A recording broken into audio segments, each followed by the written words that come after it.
Good evening, everyone. Welcome. This is Pamela Marie Edmunds, and this is Love Never Dies radio show, broadcasting from the Red Rocks of Sedona, Arizona. We're in the high 80s out here. But you know what? From what I remember, it's a lot cooler of a high 80 than some of you East Coasters are used to hearing, okay? I know a lot of you are still cool, but I'm sure all of a sudden it's going to get warm. It's going to get nice and enjoyable. So anyway, and as I say, I'm broadcasting this on Zoom. This will be recorded and posted on YouTube, my YouTube channel, Pamela Marie Edmunds, for people who want to share it, people who want to go back and listen again. And I want to just give a few little updates about me. How do you find out about where the show, what's going on with the show in the future? Facebook's a good choice, Pamela Marie Edmunds, or my website, PamelaMarieEdmunds.com. I have a full page there dedicated to the show, and I am been posting the link. It's kind of like, do we have to do this? The different meeting number and then the passcode. No, if you get the link accurate, it should get you right on in, okay? But the link is posted on my website. That way you can access it, and it also lists the upcoming guests. So tonight we have a guest from Long Island, which I'm thrilled to have. Next week, I will be doing a special show. Please, if you're interested in learning a little bit about trance work, that's something Spirit has worked with me and opened me up for. Next week, I will be doing a show. It's titled, hang on, I want to make sure. This is what Spirit gave me. It's like, you got to follow their guidance. It's Meet My Guide and Teacher, Arthur. And who's Arthur? Arthur Conan Doyle, okay? And Arthur Conan Doyle, yes, he was involved very much in writing his books, Sherlock Holmes, but he also was pulled into psychic phenomena and spiritualism and was curious. He wanted to find out what happened to his family members. It's like, you know, God wouldn't create them just for them to go poof and gone. They're somewhere, and how do I connect with them? So Arthur's been working with me now, oh gosh, I've been out here in Arizona 5 years, and I would say he showed up probably about 8 years ago. So that'll be an interesting experience. I will do a trance session with him to see what he has to say. So welcome, Lori. Good to see Lori. So that's coming up next week, and the week after that, I have a wonderful guest. Let's see, give me a moment, and I'm going to visit. I'm going to go with my upcoming guest here tonight. Oh, her name is Stacy Kopczynski. I hope I'm pronouncing that right. She is a spiritualist minister from Wisconsin area. Is a teacher and medium, commissioned healer, medium. And the subject is going to be mediumship and natural laws. It's going to be it's an important topic, and it's going to be of interest to anyone who wants to understand a little bit more. What is mediumship about? How does this work? Well, natural laws, like example, oh gosh, I'm drawing a blank. When I'm over here, I can't always access back here to my memory.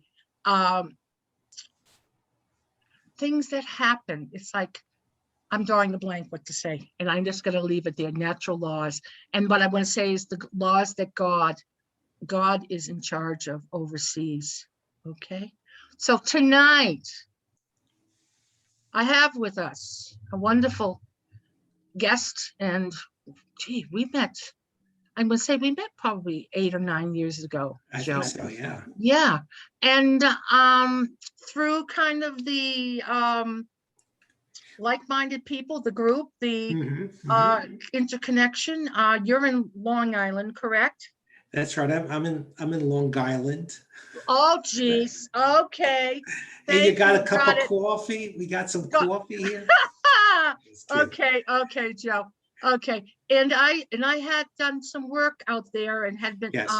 I was living in Massachusetts, that's where my home state is, and Mhm. traveled out to Long Island and got to meet a few of the people that knew of you, and was working over at the Summerland Church. That's right. Richard Scholler and Frank Kotowski and Yep, yep, yep, yep. A Of course, number, Carrie Ann. right, a number of spiritualists. Yes, yes. And for those of you who have not checked in or looked at the understanding what spiritualism was about, I strongly suggest you check it out. It's an opportunity to connect to the God of your understanding is what I want to say. It's an opportunity to be with people like-minded who believe in an afterlife, and for those who want to develop their abilities of mediumship and learn and grow through all of that. It's a wonderful, wonderful gift to have, and I want to say it is all across this country. So, It is, Joe, and also it's nice to plug yourself in as a light worker to be able to be part of that messaging process. That's right? one of the things I really enjoy, and it's a challenge. I challenge myself, and I remember Bill Collar, who you may know, right? Okay, he's from where now? Scotland? Scotland, that's right. Yep, And he's a he did medium. workshops. He used to do workshops once or twice a year at the Summerland Church. And I remember he said one of the challenges with spiritualists today and psychics, mediums, Reiki, healing, people who do healing work is that they don't challenge themselves. And if you look at a sports figure, Spirit's giving me this now. If you look at a sport, because I wasn't going to talk about sports, but if you look at sporting, the games that you like to watch, the teams that you like to see compete are the ones that are not boring. They're the ones where the players are giving their very all to the game.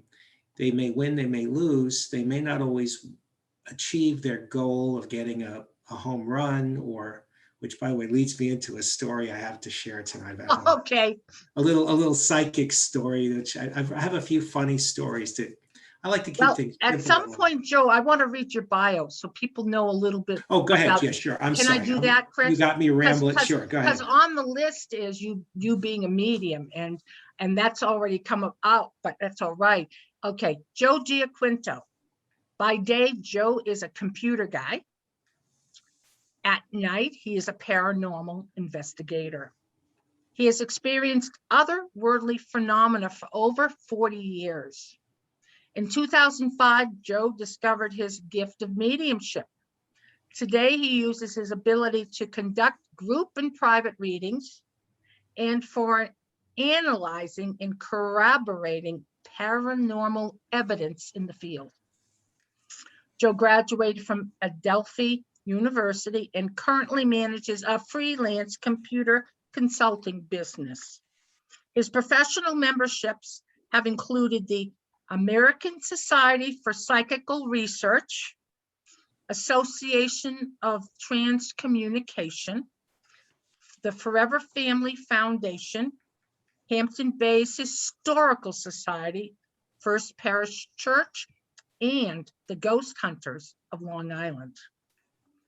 Joe has appeared on numerous cable TV and radio shows and in online and print newspapers. He has given professional presentations, lectures, and workshops for private organizations, historical societies, public libraries, holistic learning centers, and private businesses. Since 2005, Joe has collaborated with historian Carrie Ann Flanagan Brodsky, Brosky, on several book projects about Long Island history and ghosts.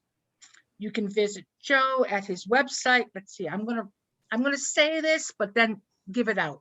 Sure. It says joegmediumpi.com. So it's www.joeg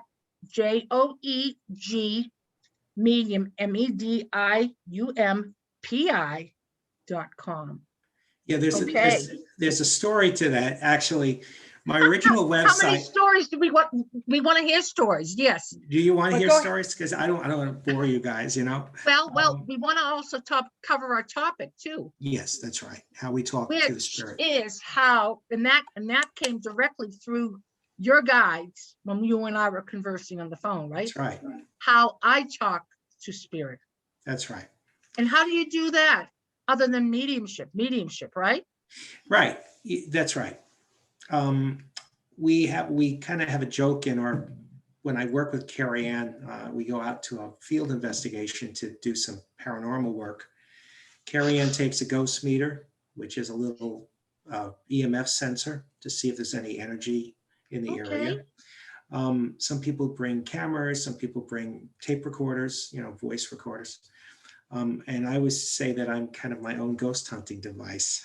Yes. I have all the antennas. I got the Clairsentience, the Clairvoyance, the Clairaudience.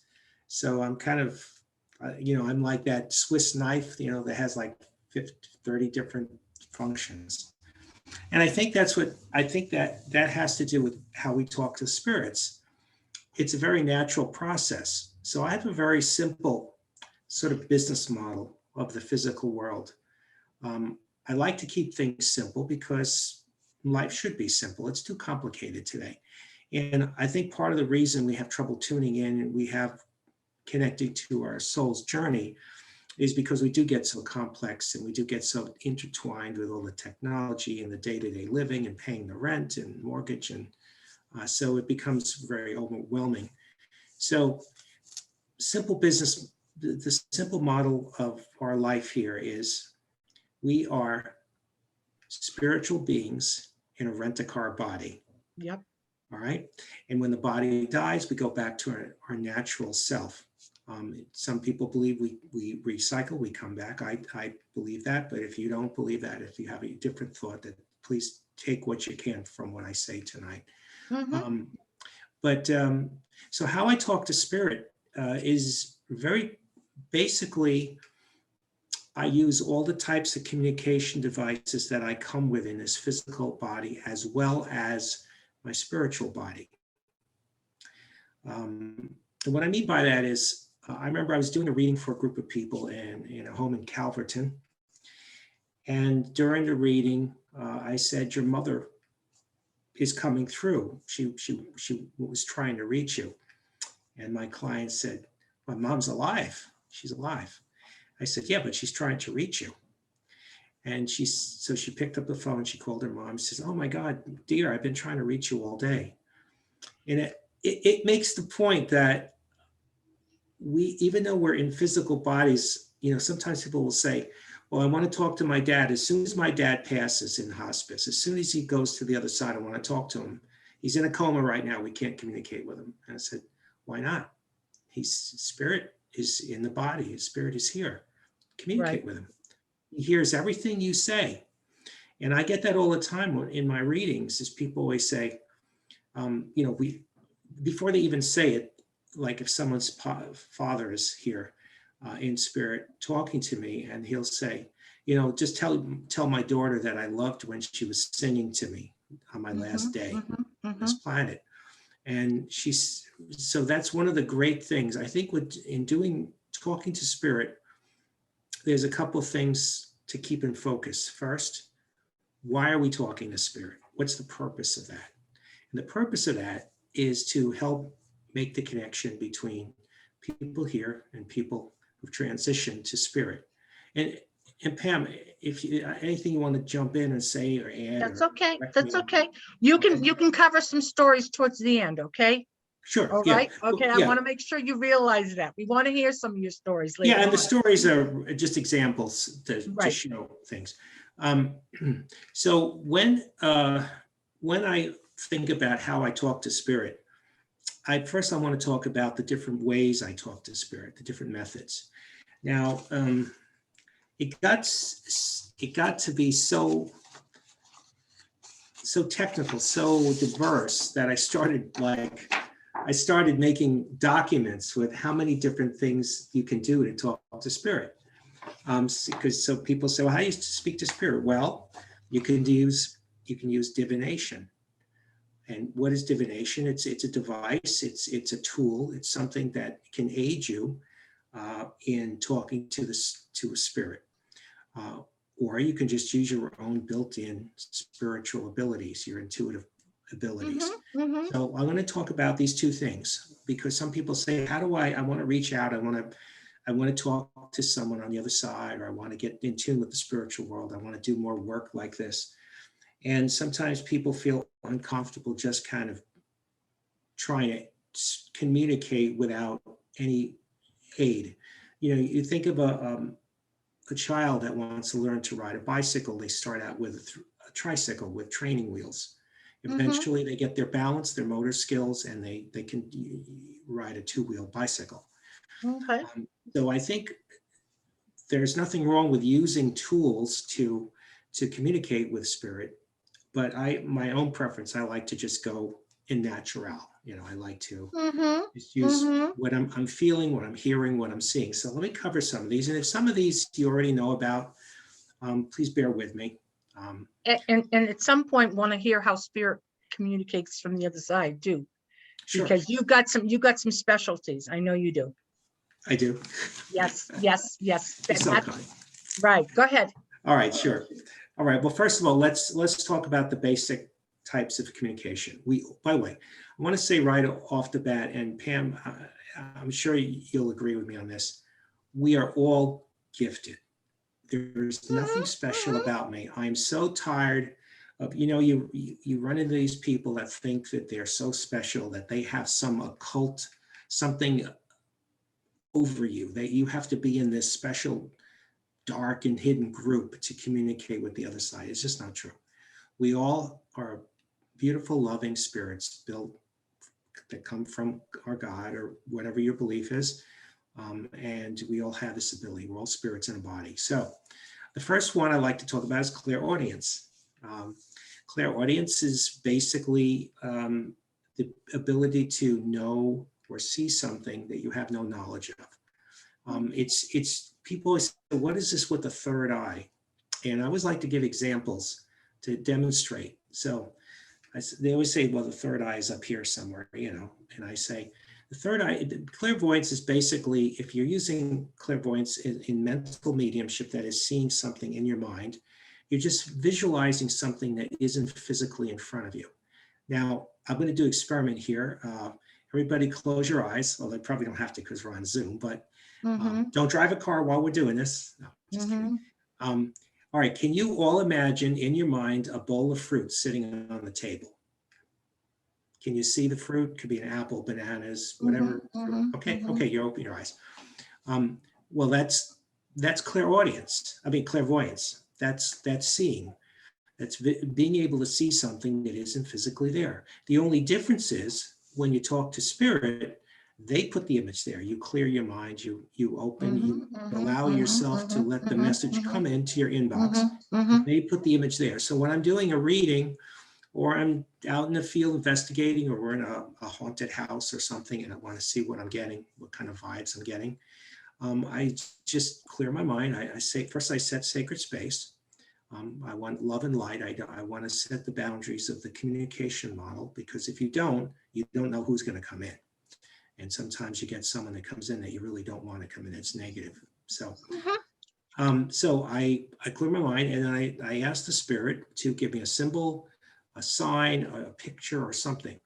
I remember going to a particular place, a historic home in Brookhaven Township.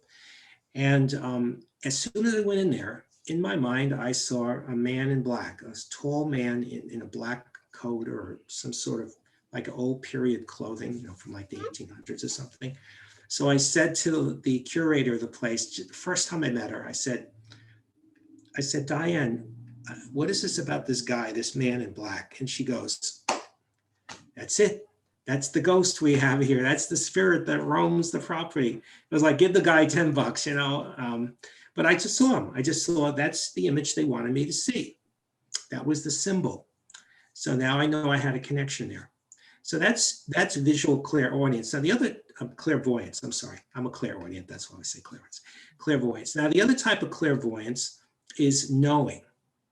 It's the same thing as seeing something in your mind, but you just know it, So it's sort of, I know that there's a person here, or I know that that this is your mother who's coming through to talk to us. Now, clairaudience has two types of clairaudience. There's mental clairaudience. And again, the example is this. In your mind, without humming, no cheating now. Let me see. Can you hear the song by the Beatles, All You Need Is Love? Can you hear that in your mind? How it goes, the tune goes? Okay, that's clairaudience. That's hearing something without physically having someone talk to you and say it. Now, there's also direct clairaudience.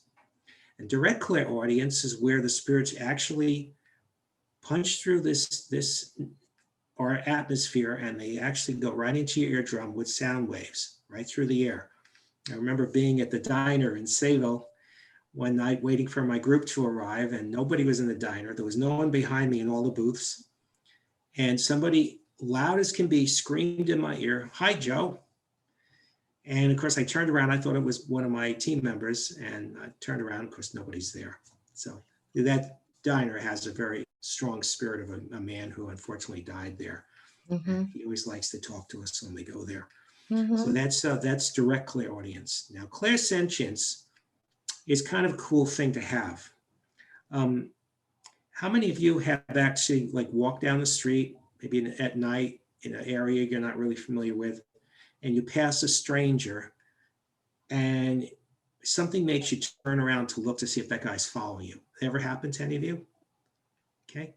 Mm-hmm. Well, the clairsentience is a feeling. Now, it can manifest itself many ways. You can use this very effectively to see what's going on with the spirit that you want to communicate with. One thing is it's a physical clairsentience. In other words, somebody may tap you on the shoulder, even though no one's there, or you may feel an emotion. You may suddenly feel very happy or sad. I remember we were in a private home in Huntington Bay, and one of our team members started to cry. She said she felt so sad for the woman who had died in the house. So the spirit was communicating with her through her emotion of sadness, and she felt it. Yep. Okay, so that's clairsentience. There are other types of mediumship. There's trance, physical mediumship, which you're going to talk about in your next event, right? Trance. Yep. That I'd like to listen to that one. That sounds cool. Yep. Yes. Yep. All right. Yep. And would love to have you join us. Oh yeah, I'd love to listen in. And there's also clairgustinance, which is taste or feeling. Yep. Food. There's clairalience, which we get a lot, which is smell. So how many of you have ever smelled a loved one that passed, maybe a father, a mother, or a grandparent?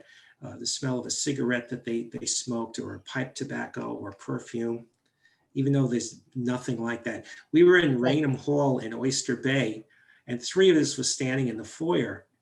And one of the haunting phenomena there is that people sometimes smell fresh baked apple pie being cooked in the ovens, which they used to use when they lived there, 200 years ago. And we were all standing in a foyer. All of a sudden, it was like someone had shoved fresh baked apples right up our nostrils. It was like just as wonderful. So like you go into a farm stand and they just brought the pies out. It only lasted for 3 seconds, but that was a little gift. They just wanted to let us know that they were listening in on us, and they wanted to give us something nice. So how am I doing, Pamela? Good. You want to give me any direction on? Yes.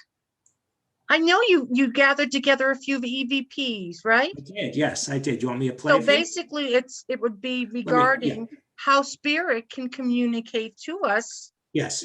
In ways that are different than what the ways the you just talked about. Yeah. That's right. So the second way, remember I said one way is through your own abilities, your intuitive abilities. The other way is through physical devices, divination devices. Could be tea leaves, could be a crystal ball, could be tarot cards, could be a ghost meter. This is a ghost box. This is one of the original ones. It's an AM/FM radio that's been modified, so the wiring's been changed so that when you turn it on and you scan frequencies, the spirits can monkey with the scanner to stop and start the scanning of the frequency band to pull people's voices off the air. So for example, you could have a weatherman or a sportscaster or a news anchor, or just somebody talking about maybe a documentary. And it maybe somebody, the weather guy says, "Oh, today's a beautiful day." Well, the spirits, I say, "Spirits, what's heaven like?" And they will stop the scanner right when the guy says beautiful. And we've used this extensively for a conversation in Carrie Ann's new book, which we can't really reveal yet. It's going to come out in the fall.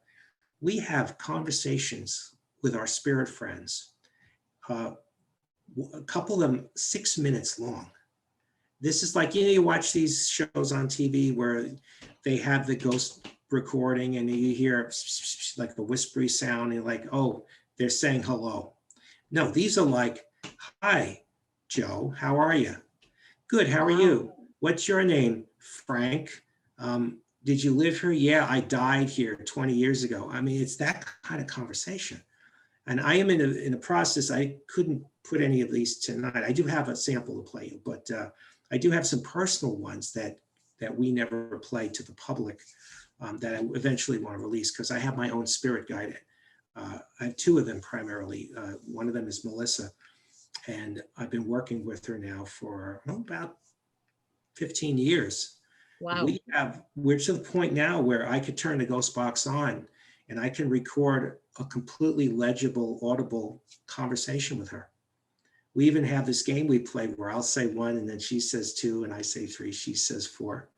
And we started using this technique at our various properties that Carrie Ann and I, my ghost hunting partner, the historian who writes the book, that we use this at different places to start the communication. You know how when you go to a concert in the beginning, they're testing the microphones and everything, like testing 1, 2, 3, 4, Well, we do that. We say, "Spirits, we're going to play this little game." And we say 1, 2, 3, 4. And we've had them count all the way up to 10. And I mean, you can hear the numbers. Sometimes they'll say 5 and another person will say 5. Sometimes they kid around with us. Like one time I said, "Spirits, we're going to do the 1, 2, 3 thing. And so here I go 1, and then they say 2, 3. Awesome. So it's fun. So I'm going to queue up a couple of sample recordings. Please. Okay. And you're going to open another screen. That's what I am. we prepared for earlier. Okay, so let me see, we can get this. Okay. Has anybody else here heard an EVP before, electronic voice phenomenon? If you have, put your hand up. Judy's nodding. Lori, Myrna, Great. Denise is in the darkness, but that's okay. Okay. And Jean is too, but that's all right. Go ahead. Okay, these are a mixture. How many? I have about 7 or 8. You want me to play like 2 or 3, or? Well, what feels right? Let's go with what feels right. Okay. I chose them. I thought they'd be fun to play, so I'll see what you do. Okay, you are breaking up just a teeny bit there, but okay. Okay, how am I now? Is that better? You're better. Okay. All right, so can you all see the screen? Yes, you did. You started, looks like you created a PowerPoint. PowerPoint. Yes. Yes. Good for you. All right, so this is at the Tappan, New York, upstate, and we're in the 76 House, which is a tavern where the British used to sit and they used to actually drink their ale, and they used to plan the meetings, the Patriots and the Loyalists. So Major Andre was hung there. Actually, he was a spy during the Revolutionary War. So we're in there, and our tour director is talking about Major Andre and the farm cart, and you'll hear a horse whinny. Which is where he was to be hanged. And behind him came a farm cart, and in the cart was the coffin. Hear it? And when they got up to the site where he was to be hanged, he was hoping to be shot. Yeah, did you hear it? It's right after she says farm cart. A couple people heard it. Can you play it one more time, Sure, sure. please? Yes. Yeah, this is Oh, I'm sorry. mostly called the gun. Yeah, this there's any is way to stop that. mostly Okay, we'll called just the do this. gun room. And the reasoning for that is Roosevelt had a lot of rifles, and there's a gun case there. There's a little closet where his pistols and ammunition were kept. Did you hear the gun go off? Couple people are nodding yes. I was listening for the horse winning still. Yeah, I let's was go doing back. that. Yeah, let's go back to the horse. Okay, here it Okay, is. okay. All right, here we go. which is where he was to be hanged. And behind him came a farm cart, and in the cart was the coffin. Yes. And when they got up to the site where he was to be hanged, he was hoping to be shot. Yeah, so it's that little, you hear that, so. Yeah, that's cute. Okay, That's now sweet. this is the ghost box. That was, by the way, that was a white noise EVP recorder, which is the older style. It's just basically a digital tape recorder, like a memo recorder. But the ghost box is very much a better tool because you actually have human voice coming over the air rather than just white noise. Okay, so this is one of our sessions where we like to talk to spirits. And Peggy asks, what's it like where you are? And the spirit says magic. What's it like where you are? Magic. And I often repeat it back, just if I hear it, just to validate it. Okay, and the spirits, how are you? Hi, spirits. How are you? Perfect. Okay. And I want to say welcome to whomever showed up. I heard Yes, the somebody- bell. Somebody joined us. Go ahead. Great. Okay. Do you like being here? Yes or no? Okay. So we had this girl, Elizabeth, that joins us at this house. She's been haunting the house. She may have lived at the property before. So she always shows up when we have our conversations. And here we're discussing the girl, and we're bantering back and forth about, did you hear the voice? It was a child's voice. And then Peggy says, do you know our names? And you'll hear her say yes. It was a little girl that said yes that came over. Yeah, it does. Do you know our names? You know, one thing I find very endearing about it is when I do a reading and I hear something or see something and I pass it on to my sitter, my client that's getting the reading, that's cool.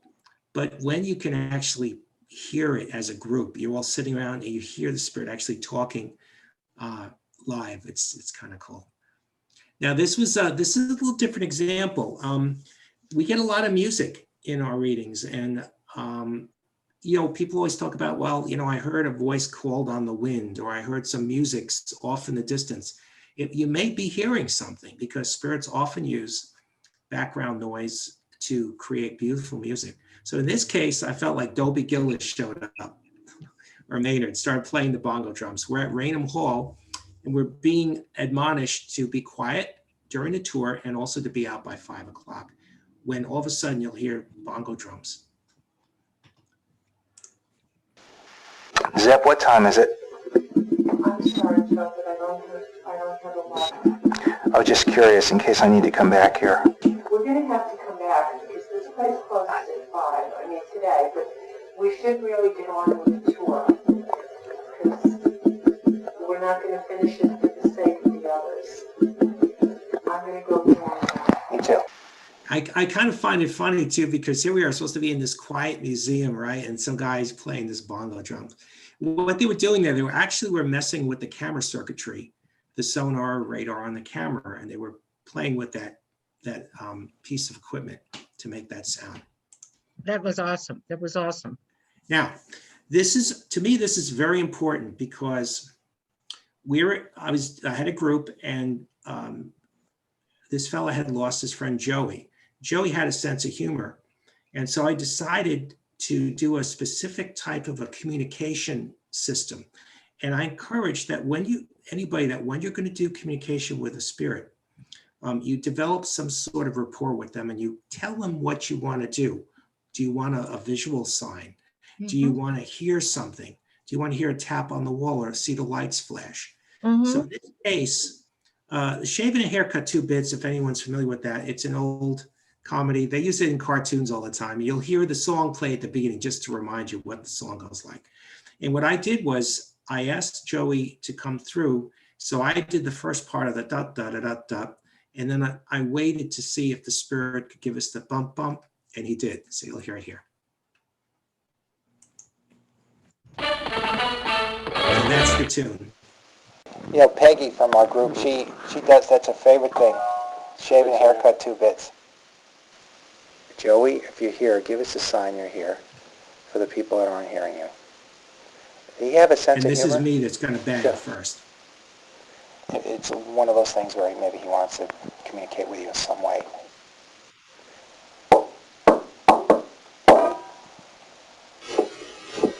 Okay, so that was the dump dump. That was him. That was Joey. And he came Awesome. through and we did a little reading. So again, that's an example where I'm channeling stuff to the group, but also we give a little something for the group to hear too. Now, this is a really beautiful piece. We were with Chief Gail Rebus of the Sedona Indians several years ago, and we were invited to sit with her in the cemetery at Strong's Neck, which is a very historic place. And she taught, oh, she's somebody's here right now. They're kissing me on the cheek. There's little puffs of air here. Aw. Somebody's here with me. Somebody loving is visiting with us. Thank you, whoever's here. So Chief Gail was sitting there, and she's talking about the Indians that came across from Long Island Sound, that came in, the warring tribes that came across, and unfortunately had battled and killed many of the Sedona Indians that were peaceful Indians living in Strong's Neck, in Setauket. So as she's talking about the women and children being put in canoes and them coming across, you hear a hawk cry right on cue, the thunderbird. And she just called, it was a real hawk. It was flying along the bluff in the thermals. But it just, as she's talking about them making this route, traveling this route, you hear the hawk cry. So I think it's just a beautiful spiritual totem example. They could see the Indians coming across, and they sounded the war noise out, and the women and children were put on canoes, and they took this route all the way past the hawk. What does that signify? I hold the hawk, Yes. Oh, the Thunderbird. The hawk is here for you. Yes. I just love that piece. I mean, you couldn't have, made that up, And this last example here, this is Peggy asking the spirits why you're still here, which people always ask, why don't they move on, or are they still here? So I love this. I don't have any more questions. All righty. All right. No questions? I can't think of one. All right. I can think of one. Go ahead. One more question. We'll go on. Why are you still here? Why not? So on that note, should I take some questions or? Fine, that would be great. I mean, we talked a bit about, you shared about the different aspects of mediumship, which is obviously a prominent form of communication for spirit to work with you. But then you shared some of the other tools that bring information through in regards to the recordings. Wonderful. Go ahead, Joe. You have something to say? No, yeah. Okay, Judy's got a hand up. Go ahead, Judy. Yes, Judy. I want, can you hear me? Yes. Okay. I just wondered if, when you were doing these, the voice communication, were you recording this visually as well? Were the cameras going while this was going on? Yes, usually what I do is I record, usually with just a tape recorder or a camera, depending where we are and what we're using.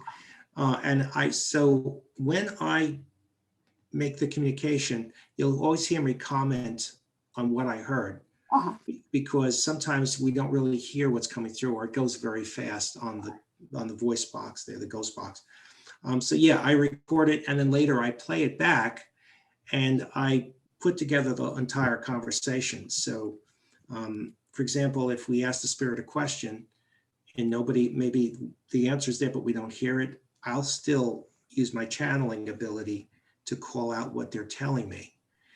A best example of that was, I was in Orient, I was at a church, and we were doing investigation there, but while everybody was upstairs in the pew in the auditorium, taking pictures of orbs and things, and light anomalies, I was downstairs with this husband, wife, and their 12-year-old son. And he says, can you talk to my karate teacher who died? And so we ended up doing a little impromptu reading down there.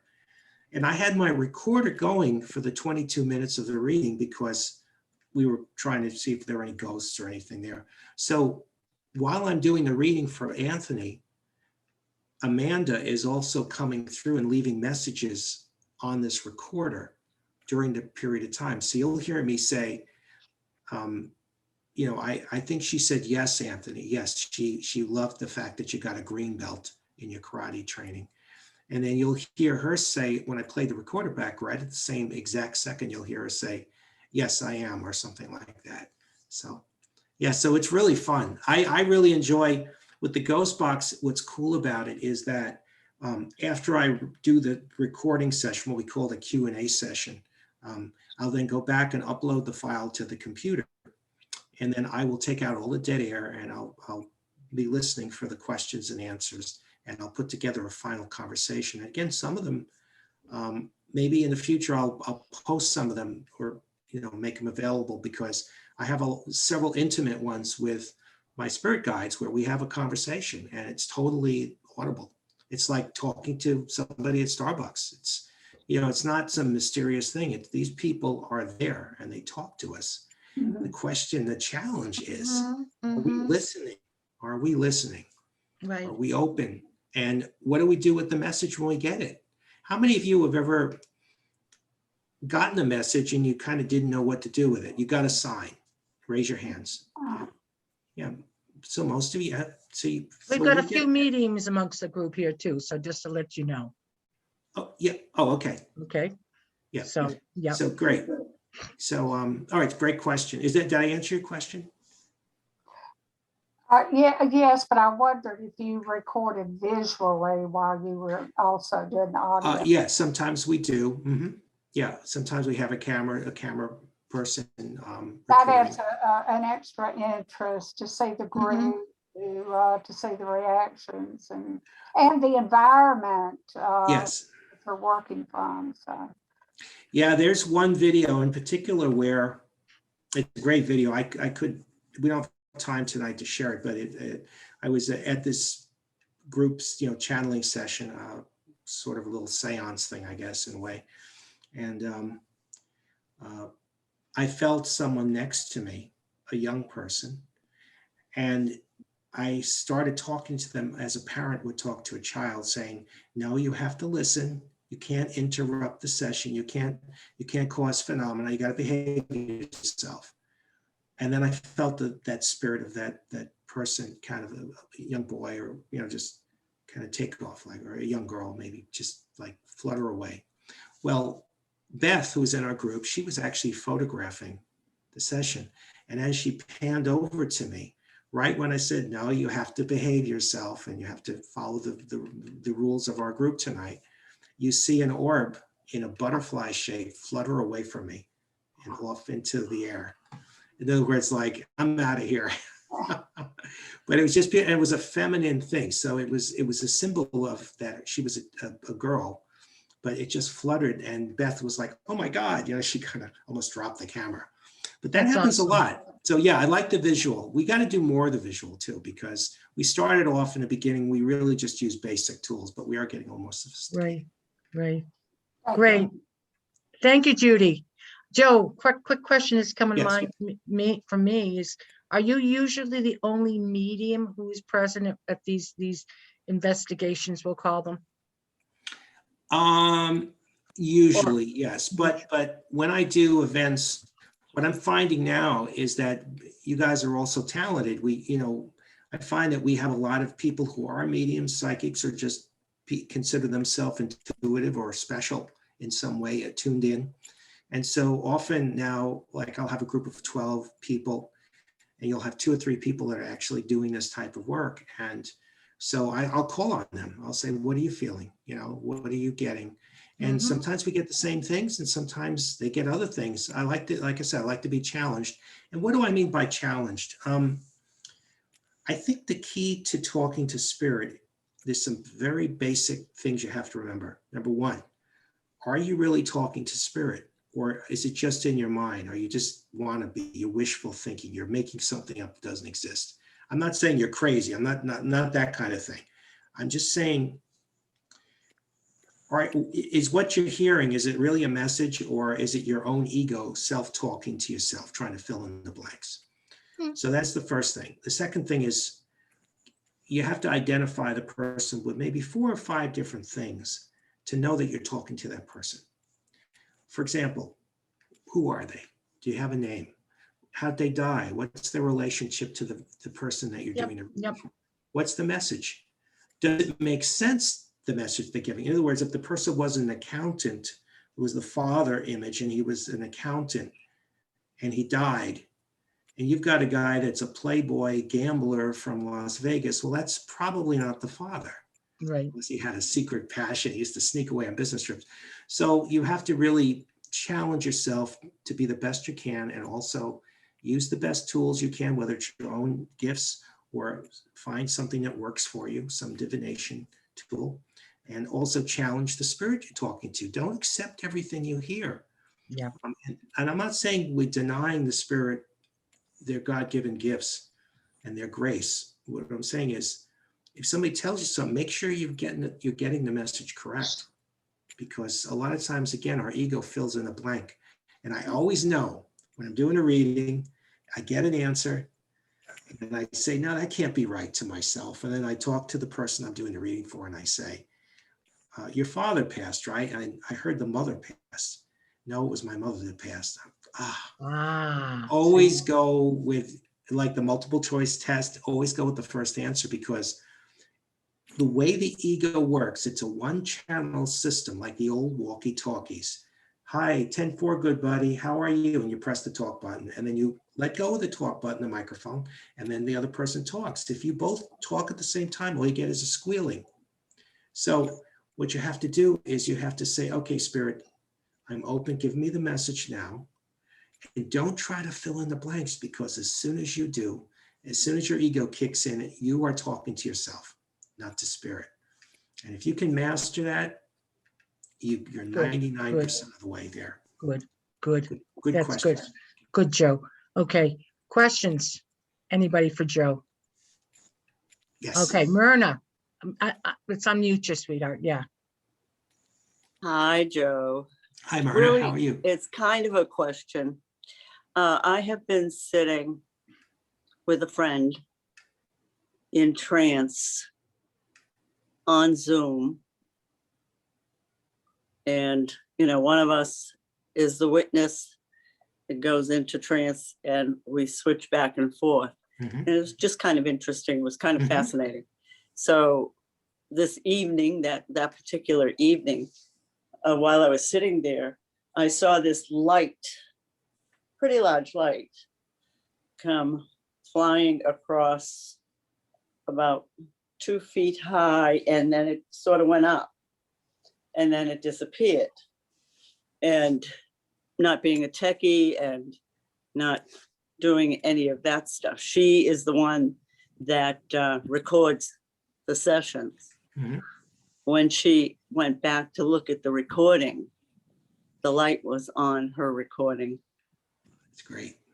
You know, it was like, and you know fabulous. what? Actually, that is so common.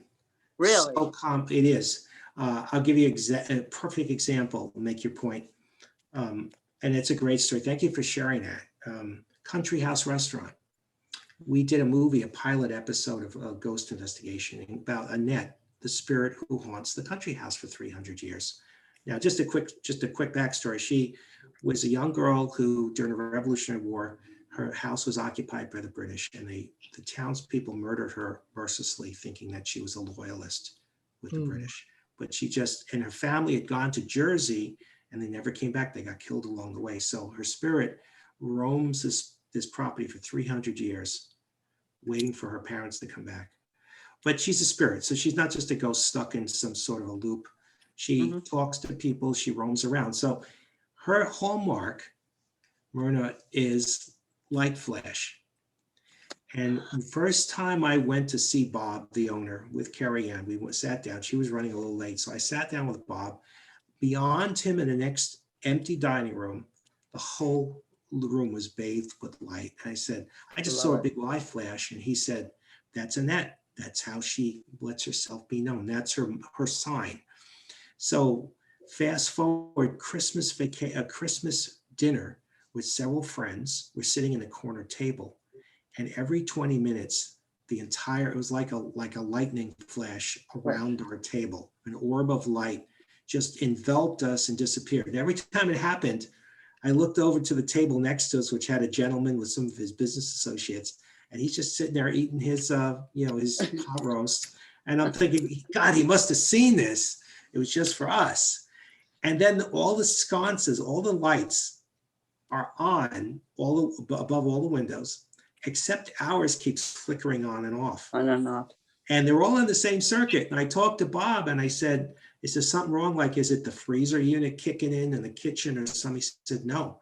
He said, they're all on the same circuit. If one light flickers, they all have to flicker. Fast forward one more time, we went to film the wrap up of our pilot episode about the country house and about Annette's life in Carrie Ann's home. And we're sitting in the dining room, just as you are here. And right behind it, the cameramen I was talking about Annette and how she follows us around to see what we're doing because we're making a film about her. And right behind us in the living room, boom, the whole room flashes, and the camera guys, you hear them go, "What was that? Did you see that?" And they caught it on camera. So it happens. It's a beautiful sign. It's really nice. It's great. So somebody loves you there. Awesome. Great. Myrna, thank you for sharing that. He got to tell some of his stories. We want to hear some of Joe's stories too here. Well, I'll tell 2 or 3. Okay. I'll tell one that happened last night. You'll get a kick out of this. How many of you like baseball? Couple of you? Okay. All right. But we've seen the Yankees. We know about the Yankees, right? Or you're in different places, different teams, whatever your home team is. Well, here's a little bit of psychic stuff that goes on. So Carrie Ann and I were doing a webinar last night, and it was going to start at 7:30, and at 7:10, the Yankees local time, they were going to start playing. So my mom's in the other room, and she says, well, I like to wait. I like to let a couple of innings go by, I don't want to put the whammy on them, let them get a few home runs, right? So I said, but Mom, don't you want to see Aaron Judge get his home run tonight? So I do the webinar, and when I come back in the room, she says, guess what? Aaron Judge was the first guy up at that first inning, top of the first.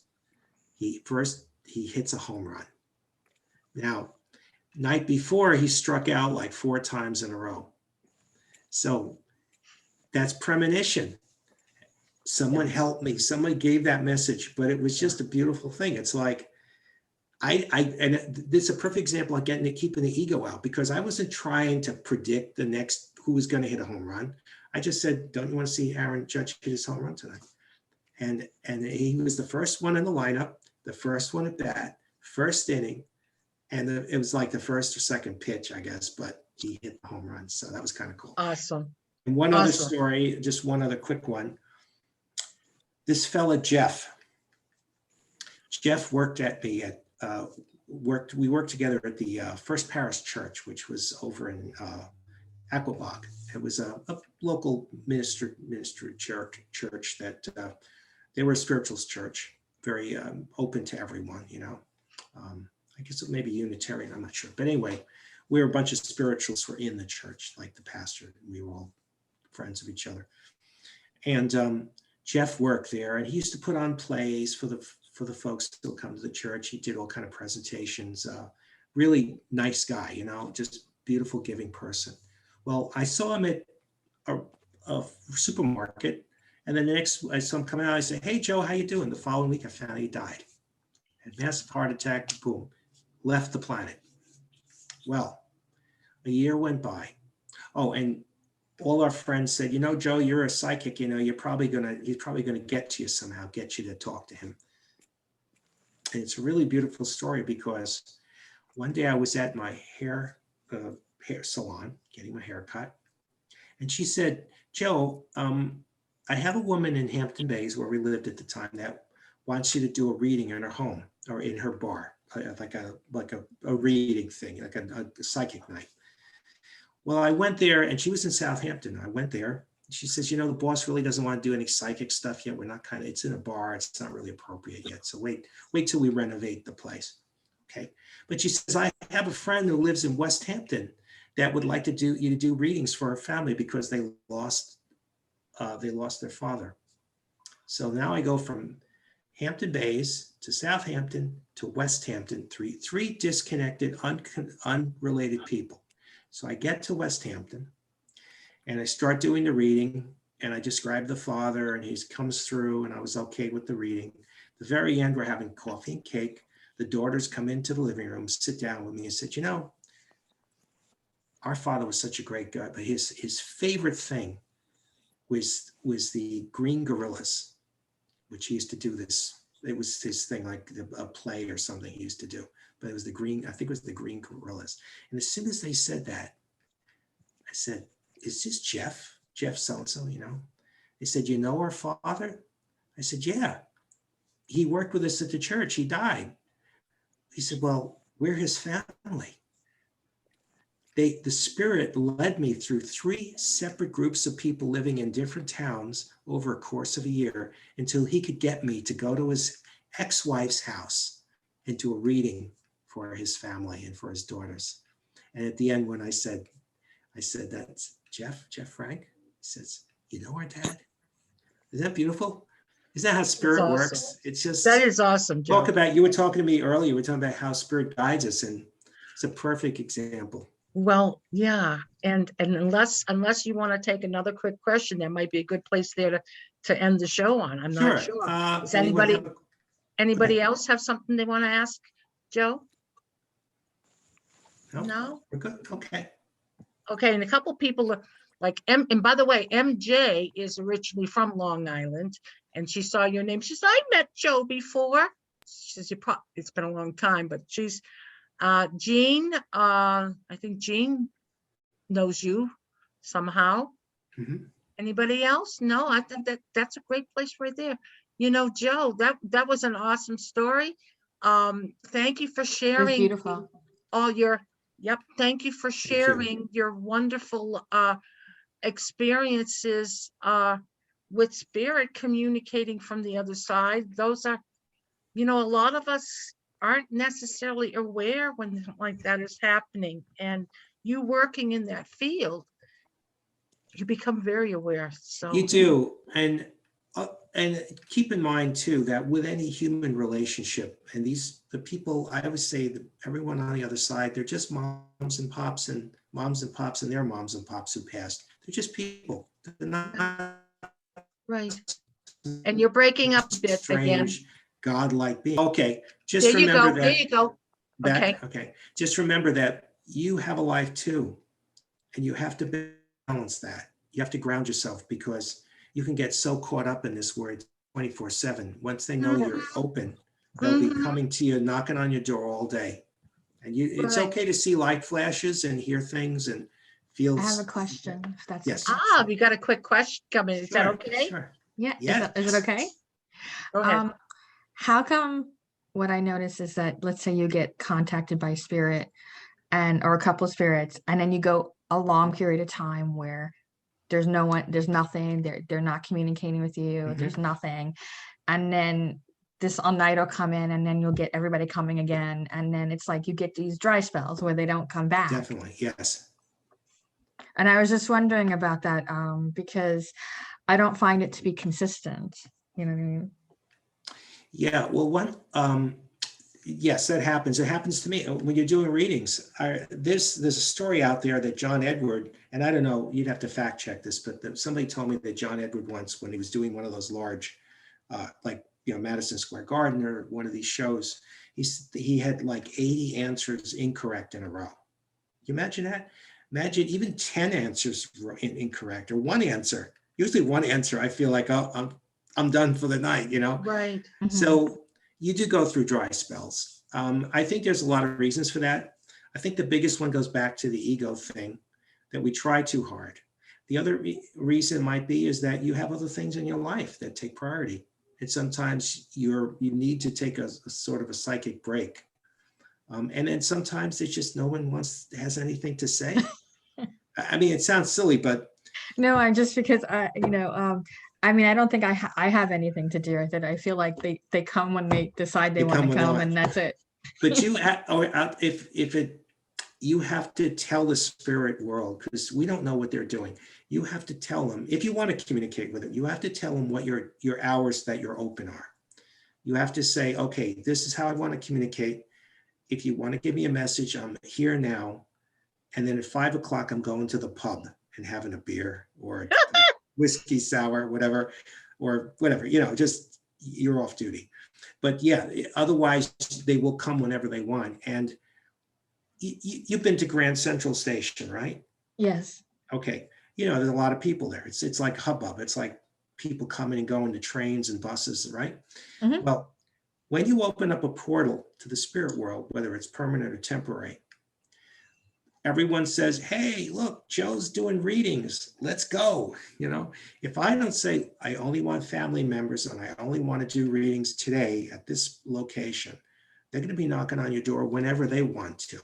So with any human relationship, always remember, you have to set the boundaries. And if they don't come, it's fine. There's no one to talk to. You don't need to do any work that day. But if you want to do work, you can make yourself open and say, okay, I'm here. Anybody want to communicate with me? But yeah, you will go through spells like that. Sometimes it's just there's no action there. There's nothing. No one has any particular urgency to talk to you, or they're talking to some other medium somewhere else. Thank you, Joe. Thank you, Joe. And thank you very much. Yeah. And Joe, is there anything that you've got upcoming that people might be interested in? I don't know what you're up to. Right. Well, of course, we've been closed for the year, but we are beginning to open up. I would say the best thing to do right now is to go to my website, joegmediumpi.com, and just because I'll be posting my new events there. And you can also contact me there and get on my mailing list. And we started out tonight, I like to close with that, just a little humor about my website. Go ahead. So originally I was Joe Giaquinto, PI, Paranormal Investigator. But I put PI because I thought it sounds like detective, and that way the crazy people won't. We're losing you a little again. Knocking on my door. Oh, he must be a detective. Don't bother him. Joe, we're right. losing. So what happened was we went to, I see my internet connection. Am I still here? Can we? Yep, you're better now. Yeah, okay. Yeah, so along the way, we were at a lighthouse. Okay, we were at a lighthouse doing a ghost investigation, and a police helicopter, seeing us at the lighthouse, not knowing that we had permission to be there, came over with their helicopter and started circling the lighthouse. So I said to my partner, I said, I feel like I'm in an episode of Magnum PI. So after that, I said, well, I'm doing more of the mediumship work than the ghost busting work. So I said, maybe I'll be Joe G. Medium PI. Like that. So that's how I got the website. That's anyway. nice. That's nice. So thank you, everybody, for right. your Thank time you, today. Joe. I hope Thank you. found my stuff Yeah, interesting. yeah. We all appreciated your work, and Spirit wants me to plant a little seed with you before we close this. You used to do radio. Sure. And I know you used to do darn good at it. And I know part of it is you put your all into it. So you're very specific and whatnot. But think about getting back on the air somewhere, doing some radio. This came up when we were talking earlier, and I'm just getting the nudge to mention it to you again, okay? You don't have to be perfect with it. Actually, I hear you, and I appreciate that. And yes, I actually am in the process of doing that. After Okay. we finished the Carrie Ann and Joe show, I kept my account open on Blog Talk Radio. And I am planning on doing a show, which will also include doing readings Awesome. once a month or something. on the Awesome. show. So That would be great. thank So you for that's something that we can look for on your website to see if and I'm sure it's going to take a little bit of time. You've got Yes. other things you're doing, but I was just getting the nudge to mention that. Okay. All right. And thank you. Thank you, everyone. Have a great week. Be safe. Know that a lot of Thank you. people, I'm sure the know spirits that are a telling lot you of that too. people out there are having challenging times. I'm Thank sorry. you, Go ahead. everybody. Thank you, Joe. Big hugs to you all the way from Arizona here out to Long Island, okay? And thank you all for joining us. This will be recorded and will be my YouTube channel. And thanks for being here. Big hugs for everybody. Thank you. Thank everybody. you. Bye for now.